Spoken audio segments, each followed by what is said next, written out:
시편 23편 오늘 6절만 보는데 1절부터 6절까지 한번 같이 다시 읽어보겠습니다. 제가 가진 성경으로 818페이지 있습니다.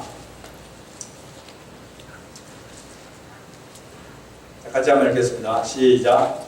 여호와는 나의 목자시니 내게 부족함이 없으리로다. 그가 나를 푸른 풀밭에 누이시며 쉴 만한 물가로 인도하시는도다. 내 영혼을 소생시키시고 자기 이름을 위하여 의의 길로 인도하시는도다.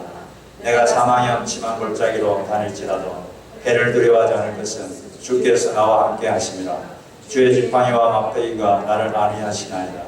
주께서 내 원수의 목전에서 내게 상을 차려주시고 기름을 내 머리에 부으셨으니 내 잔이 넘치나이다. 내 평생의 선하심과 인자하심이 반드시 나를 따르니 내가 여호와의 집에 영원히 있으리라. 6절 한번 읽겠습니다. 시작. 내 평생의 선하심과 인자하심이 반드시 나를 따르니 내가 여호와의 집에 영원히 있으리라. 아멘. 자, 기도하겠습니다. 하나님 감사합니다. 이 시간 주님께서 이 자리에 우리와 함께 하시니 감사합니다. 성령께서 이 자리에 오셔서 직접 말씀해 주시고 우리에게 들리는 귀가 있게 하여 주시옵소서. 예수님의 이름으로 기도드립니다. 아멘. 네, 누군가가 자기에 대해서 악감정을 가지고 해를 가하려고 계속 따라다닌다고 한번 생각해 보시기 바랍니다. 그것도 힘 있는 사람이 자기를 평생 따라다니면서 자기를 해하려고 한다고 생각해 보세요. 아주 끔찍할 것입니다. 제가 최근에 그 장발장이라는 소설이 영화로 됐다고 하는 말 듣고 잘 됐다는 말을 듣고 제가 한번 CD를 빌려서 한번 봤는데 거기 보니까 이런 게 나오죠. 이 장발장은 굶어가고 있는 우리 조카들을 살리려고 빵을 좀 훔쳤어요. 근데 들켜가지고 잡혔습니다. 그래서 5년형을 선고받았어요. 근데 누이하고 굶주리는 조카들 걱정이 돼가지고 탈옥을 시도했습니다. 그것 때문에 탈옥 시도하다가 형이 19년으로 늘었습니다. 그래서 형을 살고 나왔어요. 이제 가석방 됐는데 우리 가석방 되면은 자기가 어디 살고 있는지 또 무슨 일을 하는지 이걸 계속 법원에 신고를 해야 됩니다. 근데 이제 전과자니까 사람들이 자기를 좀 박대합니다. 재워주지도 않고 먹을 것도 주지 않고. 그런데 어떤 주교가 주교집에 갔는데 누구 소개로 그 주교가 아주 자기를 따뜻하게 맞아줍니다. 맛있는 음식도 주고. 그런데 그만 잘못된 마음이 들어서 밤에 그 집에 있는 은접시들을 가득 잡아서 훔쳤어요. 달아놨어요. 근데 그냥 잡혔어요. 은혜를 원수로 갚은 거죠. 그래서 잡혔습니다. 경찰이 왔는데 근데 주교가 이렇게 말합니다. 경찰에게 제가 은초 때도 선물로 드렸는데 제일 비싼 이것은 잊어버리셨네요. 이렇게 말하는 거죠. 용서해 거죠. 그 주교의 반응에 그 장발장의 숨어있던 양심과 사랑이 깨어났습니다. 용서받은 체험을 하니까 나도 이제 사람을 사랑하면서 살아야겠다. 이런 마음이 막 생긴 거예요. 그래서 이 사람이 새로운 삶을 살기로 작정합니다. 그래서 가석방종이를 찢어버리고 이름을 바꿉니다. 그리고 변화돼가지고 아주 가난하고 헐벗은 사람들, 그런 사람들 많은 도와주고 아주 선행을 많이 합니다. 그런데 이 자베르 경감은 이 장발장이 가석방 선서를 이겼다 이렇게 생각하고, 그리고 장발장이 그 가석방 은그릇을 훔친 게 분명하다 혼자 이렇게 생각하고 계속 장발장을 잡으러 다닙니다. 잡아가지고 감옥에 넣으려고. 아무리 선한 일을 해도 사람은 장발장은 절대 변할 수 없어. 도둑놈이 계속 평생 쫓아다닙니다. 잡아가지고 감옥에 집어넣으려고. 나중에는 이제 장발장이 자베르를 죽일 기회가 있었는데 살려줍니다. 그러니까 이 자베르가 좀 회가 되었어요. 자기의 정의에 대한 원칙이 이 장발장의 자비와 사랑이라는 것에 무너지자 심하게 회의를 느끼고 결국 자살합니다. 이 사람은 이 장발장이 순하게 살려고 변화돼서 열심히 살려고 하는데도 이 자베르 경감 끝까지 따라다니면서 추적하면서 이 장발장을 괴롭힙니다. 잡아넣으려고 체포해서 감옥에 집어넣어요. 여러분에게 만약 그런 분이 있다면, 그런 사람이 있다면 어떻겠습니까? 계속 쫓아다니면서 조금이라도 흠이 있으면, 조금이라도 잘못하면 잡아가지고 감옥에 집어넣으려고 따라다니는 사람이 있다면 아주 끔찍할 겁니다. 그런데 우리가 감사할 게 있는데 우리 예수님을 믿는 성도에게는 다른 분이 쫓아다닌다는 거죠. 어떤 분이 쫓아다닙니까? 하나님이 쫓아다니고 있습니다. 하나님의 선하심과 인자하심이 계속 따라다니고 있습니다. 오늘 우리가 읽은 이 시편 23편 6절을 통해서 그거에 관해서 세 가지 메시지를 이 말씀에서 좀 얻고 싶습니다. 첫 번째 메시지는 하나님의 선하심과 인자하심이 우리를 평생 따라다닌다는 것입니다. 하나님의 선하심과 인자하심이 평생 우리를 따라다니고 있습니다. 6절을 다시 한번 읽어보면 내 평생에 선하심과 인자하심이 반드시 나를 따르리니 내가 여호와 집에 영원히 살리로다. 나를 따른다 이 말이 follow me, 나를 계속 따라다닌다는 거예요. 창조자 하나님께서 이 선하심과 인자하심을 가슴에 안고 우리를 계속 추적하고 있습니다. 그걸 주시려고. 근데 이 선하심과 인자하심은 오늘은 따라다니고 내일은 없어지고 하는 게 아닙니다. 오늘 이 말씀 보니까 평생 all days of my life, 오늘은 하고 내일은 아니고 모레는 했는데 그 다음은 아니고 이게 아니라 평생, 내 삶 평생 하나님의 선하심과 인자하심이 계속 따라다니고 있다. 모든 성경은 하나님의 감동으로 됐습니다.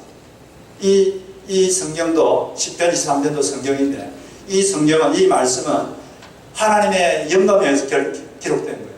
다윗이 자기 생각을 한 게 아니라 하나님의 영이 다윗에게 감동을 줘서 어떤 진리를 여기서 기록해 놓은 겁니다. 그 진리가 뭐냐면 하나님의 선하심과 인자하심이 성도를 평생 따라다니고 있느니라.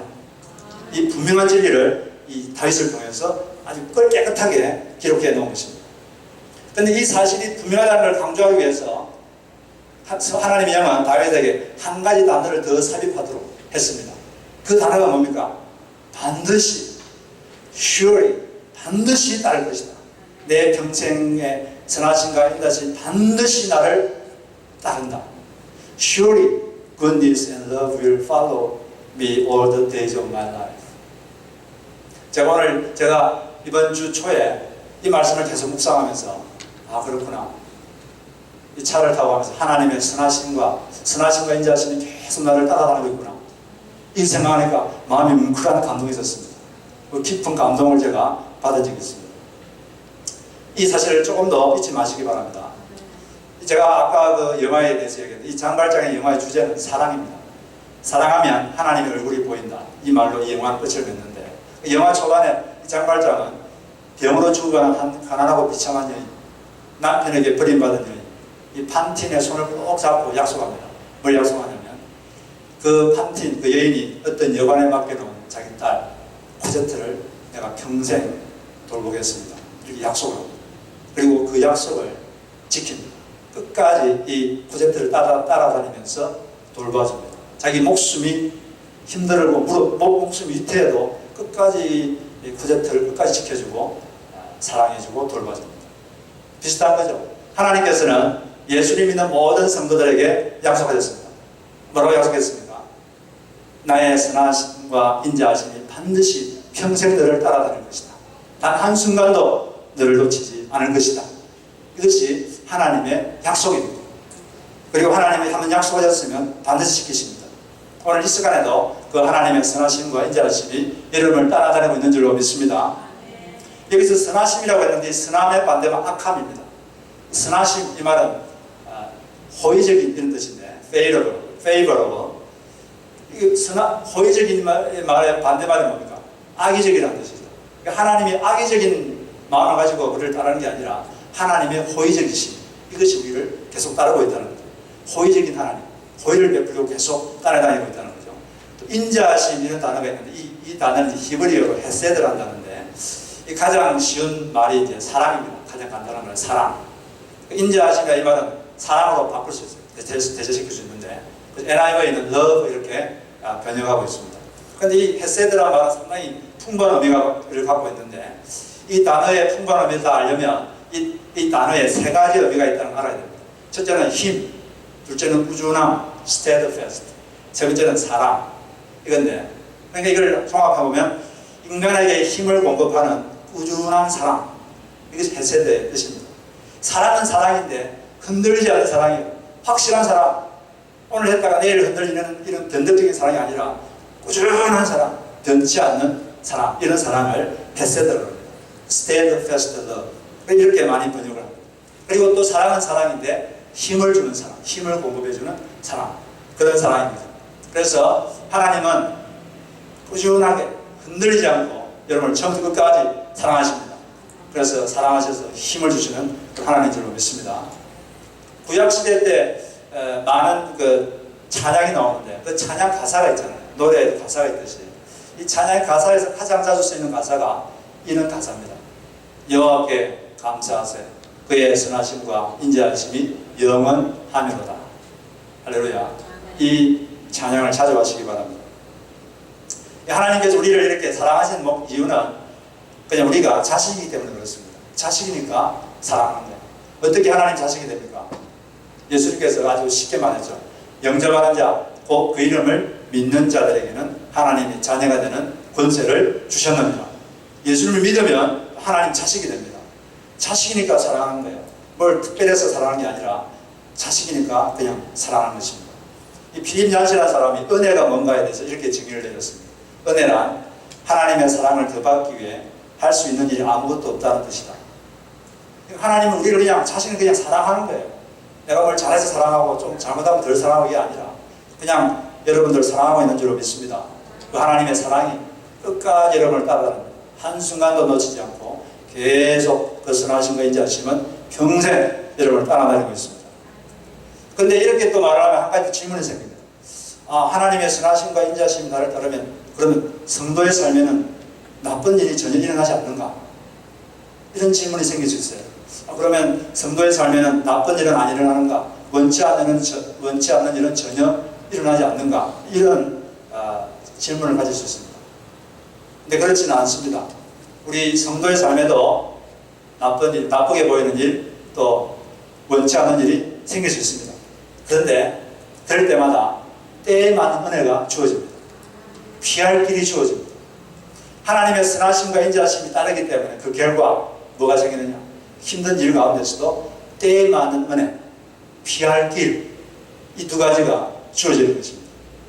히브리서 4장 16절에 보면 하나님의 보좌에는 때에 맞는 은혜가 넘치고 있다. 이렇게 말하고 있습니다. 때에 맞는 은혜가 하나님 보좌에 있습니다. 그리고 고린도전서 10장 13절에는 시험 당할 즈음에 피할 길을 주셔서 능히 감당하게 하신다. 그래서 이 선하심과 인자하심이 이걸 공급하는 겁니다. 그래서 우리가 두 번째로 여기서 얻을 수 있는 메시지는 하나님의 선하심과 인자하심은 때에 많은 은혜와 피할 길을 공급하신다. 이걸 우리가 알 수가 있습니다. 근데 이걸 우리가 다윗의 삶에서 확인해 볼 수 있는데 다윗은 여기서 시편에서 반드시 이렇게 말했어요. 평생 하나님의 선하심과 인자하심이 나를 따르고 있다고 그랬는데 근데도 다윗의 삶에는 아주 고통스러웠던 그런 경험이 있었습니다. 큰 고통이 두 번 있었습니다. 첫 번째는 자기가 상관으로 모시고 충성을 다했던 사울 왕이 자기를 시기해서 이 다윗 암살 계획을 세웠습니다. 이 다윗을 죽이려고 했어요. 다윗을 죽이려고 암살하려고 수천 명의 중무장 군대를 거느리고 1, 2년 하루 이틀도 아니고 10년 넘게 다윗을 추적하고 다녔어요. 여러분 절대군주가 중무정한 최정의 군대를 이끌고 10년 넘게 여러분을 추적한다고 생각해보세요. 반드시 죽이고 말겠다. 이런 기회를 가지고 여러분을 따라다닌다고 생각해보세요. 얼마나 공포스럽겠습니까? 그런 가운데서 이런 시편을 썼습니다. 다윗은. 그런데 다윗이 이 사울의 군대가 추적했지만 하나님의 선하심과 인자심이 더 강하게 추적하고 있었기 때문에 다윗의 산행을 다하기 전까지는 죽지 않았습니다. 한 번 이런 적이 있었는데 다윗이 이제 마음 광야라는 곳에 숨어 있었어요. 근데 그때 사울이 첩자를 통해서 그걸 알고 이 군대를 확 그쪽으로 파송했습니다. 그런데 거의 아주 이제 잡히게 됐어요. 산을 두고 막 쫓기고 쫓는, 그래서 막 포위하려고 하는 그런 상황이었습니다. 이제 사무엘상 23장 26절에 이렇게 되어 있는데 이리하여 사울은 산 이쪽에서 쫓아가고 다윗과 그의 부하들은 산 저쪽으로 도망하게 되었다. 이렇게 다윗은 사울을 피하여 급히 도망하고 사울과 그의 부하들은 다윗과 그의 부하들을 잡으려고 포위를 하는데 지금 이제 거의 포위해서 지금 잡히기 직전입니다. 근데 갑자기 어떤 일이 났어요. 27절에 보니까 갑자기 전령 한 사람이 사울에게 와서 블레셋 족속이 쳐들어왔으니 어서 돌아가야 합니다 라고 보고하였다. 갑자기 그때 블레셋 군대가, 외국 군대가 이스라엘 쳐들어왔어요. 그러니까 사울은 다윗을 추적하기를 멈추고 이제 블레셋 군대를 맞으러 나갔습니다. 군대를 다시 물린 거죠. 지금 이제 막 잡히려고 했는데 그때 블레셋 군대가 착 쳐들어와가지고 사울이 다윗을 못 잡고 블레셋 군대하고 싸우러 간 거죠. 절묘한 타이밍 아닙니까? 이게 우연일까요? 하나님의 선하심과 인자하심이 다윗을 계속 따라다니고 있었기 때문에 그 결정적인 순간에 때에 맞는 은혜가 주어진 것입니다. 피할 길이 다윗에게 주어진 것입니다. 여러분의 인생에도 이런 일이 있을 줄로 믿습니다. 하나님 여러분에게 적절한 때에 어떤 하나님의 은혜가 그때 확 주어지는 거예요. 그리고 이 두 번째 다윗에게 원찬하던 일은, 나쁘게 보이던 일은 뭐냐면 자기 아들 압살롬이 자기에게 반역을 일으킨 겁니다. 근데 자기 나라의 실력자들이 그 압살롬 쪽으로 다 붙었어요. 그러니까 급히 왕궁을 따라 도망을 못 갔습니다. 이 반역의 군대가 자기를 지금 급습해 오면 다윗은 꼼짝없이 살해될 수밖에 없는 그런 처지에 있었습니다. 근데 제일 두려웠던 게 뭐냐면 이 압살롬 쪽에 그 당시 최고의 전략가인 아히도벨이 압살롬 편에 속했습니다. 이 아히도벨은 그 당시에 제갈공명이었어요. 이스라엘의 제갈공명이었습니다. 이 사람 너무나 천재적인 전략을 구사하기 때문에 이 사람을 이길 수가 없는 거예요. 너무나 두려웠습니다. 그래서 다윗은 도망가면서 산속에서 이렇게 급하게 기도했습니다. 사무엘하 16장 31절에 보면 다윗의 기도 내용이 나와요. 그때 누군가가 다윗에게 말했습니다. 왕을 배반하여 압살롬과 함께 음모를 꾸민 사람 중에 아히도벨도 있습니다. 그 말을 듣고 다윗이 기도드렸습니다. 여호와시여, 아히도벨의 계획을 어리석은 것으로 만들어 주십시오. 아히도벨의 그 천재적인 전략이 통하지 않도록 해 주시옵소서. 기도를 한 거예요. 근데 과연 아히도벨은 아주 좋은 그런 계획을 압살롬에게 말했습니다. 이렇게 말했습니다. 제게 군사 12,000명만 주시면 지금 다윗이 지금 지치고 약해 있으므로 지금 바로 쫓아가면 제가 바로 다윗의 목을 따올 수 있습니다. 지금 바로 군사를 좀 부주십시오. 실제로 이 아히도벨의 말처럼 그렇게 됐으면 다윗은 그때 죽었었거든요. 근데 그때 다윗이 심어놓은 후세라는 사람이 있었는데 그가 반대 의견을 냈습니다. 다윗은 전쟁에 능한 자이기 때문에 아마 매복하고 있을지도 모릅니다. 매복에 걸려서 몇 명이나 죽으면 이제 사기가 떨어지니까 그렇게 하지 말고 우리가 군대를 더 많이 모아가지고 전열을 준비한 다음에 압살롬 왕께서 직접 군대를 끌고 가십시오. 이렇게 후세가 의견을 냈습니다. 압살롬이 어떤 의견을 채택했겠습니까? 후세의 의견을 채택했습니다. 그건 하나님이 그렇게 만든 거죠. 그래서 사무엘하 10장 15절에 보면 압살롬과 모든 이스라엘 백성이 말했습니다. 후세의 계획이 아히도벨의 계획보다 낫다. 그렇게 그들이 이렇게 말한 까닭은 여호와께서 아히도벨의 좋은 계획을 방해하기로 작정하셨기 때문입니다. 또 그것은 여호와께서 압살롬을 망하게 하려고 작정하셨기 때문입니다. 하나님께서 다윗의 기도를 들으시고 때에 맞는 은혜를 주신 거예요.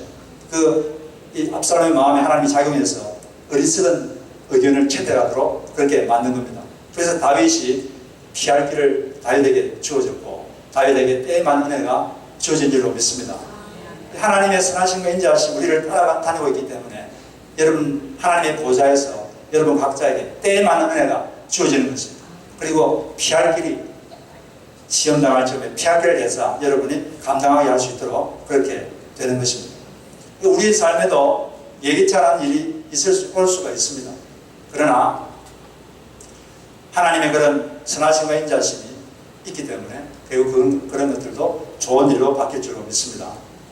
이 때에 맞는 은혜라는 이 말은 이번 주에 우리 수목금 오셔서 새벽 봉예를 인도하신 이동규 목사님께서 작년에 와서 한 말, 맞춤은혜라는 개념과도 연결됩니다.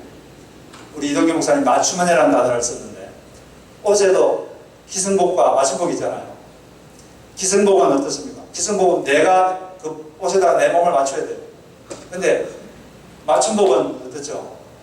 내 몸에 딱 맞게 이렇게 옷을 만들어 주는 것입니다. 마찬가지로 하나님도 우리 각자에게 은혜를 주실 때도 우리 각자에게 꼭 맞는 은혜를 주신다는 거죠. 왜냐하면 각자마다 아픔의 종류가 다르고 각자마다 아픔의 양도 다르고 또 강도도 다르고 또 각자마다 처한 환경도 다르고 또 해쳐갈 상황도 다 다릅니다. 또 각자가 갖고 있는 재능의 양도 다르기 때문에 하나님은 각자에게 맞게 맞춤 은혜를 주신다는 거죠. 여러분이 꼭 많은 은혜가 주어질 줄로 믿습니다. 그가 바로 하나님께서 그런 은혜를 우리에게 주시는 겁니다. 우리가 이런 약속을 우리가 알 때 우리는 마음에 힘을 얻을 수가 있습니다. 한국에 그 김정호라는 그런 시각장애인이 있는데 이분이 최초로 서울대학교에서 박사학위를 받았다고 합니다. 정상인도 힘든데 쉽지 않은 일이죠. 이분이 이 시각장애인들을 위한 음성 응용 프로그램 개발을 개발해서 판매를 지금 하고 있습니다. 이분이 초등학교 때 입학하기 전에 벌써 시력을 잃었습니다. 그리고 그는 이